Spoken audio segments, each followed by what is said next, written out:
All right, ladies and gentlemen, we are back, and we are joined by Bill Gertz, senior editor of Free Beacon. Hello, Bill. Hi, Steve. Good to be on the program.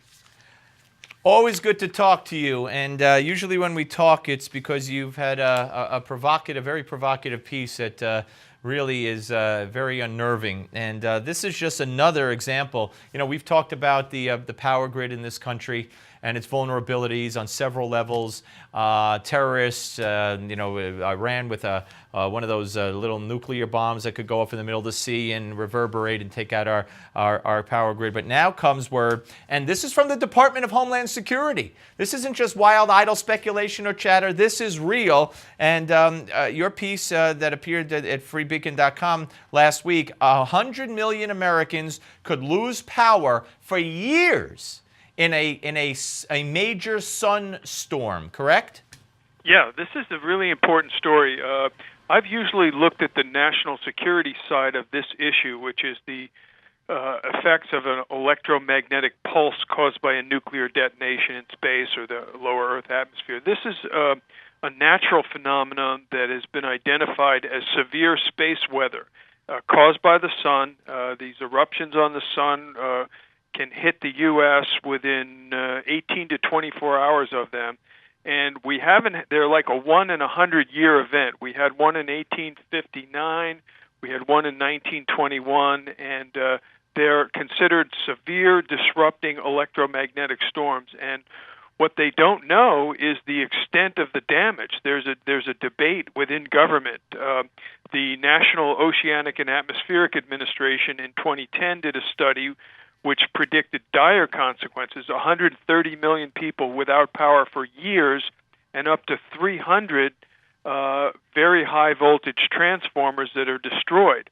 Now, DHS, in a more recent assessment that I got a hold of, this 2012 assessment, tried to play that down and said that we don't think it's going to be that severe, but they said in the initial phases, 100 million people would be without power, and ultimately some 10 million without power for an extended period of time.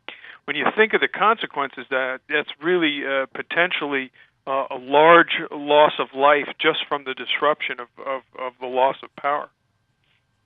Oh, my God, absolutely. And major solar storms, as you point out in your piece, are rare, but we're talking 1859 and 1921.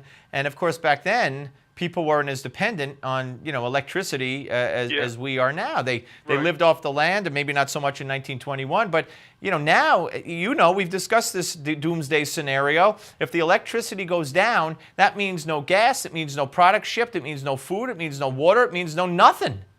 Yes, yeah. It's absolutely potentially devastating to the entire country. I can't think of a bigger national security problem because we're so dependent on electricity. The report talked about if we were to lose power in the electrical grid, that would cause a cascading series of failures to water treatment, to communications, to transportation. We're talking airlines, everything. So it's not just the grid, although the grid is considered the most critical of all the critical infrastructures. It's this idea that there would be this cascading series of failures. Right. All right. Let me ask you this.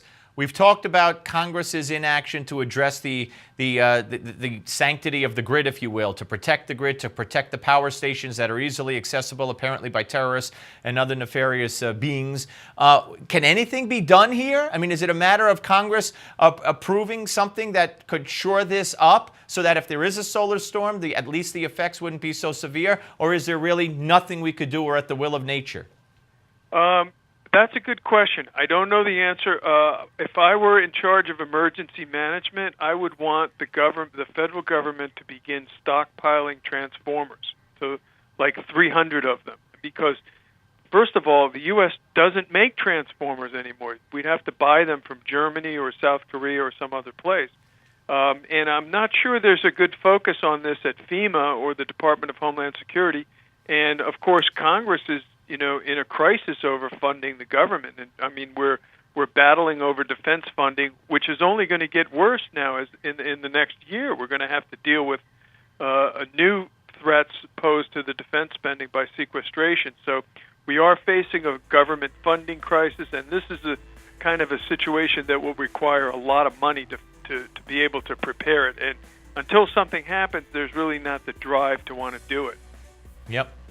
Well, as long as Michelle Obama's student lunch program is funded, Bill, all's right with the world.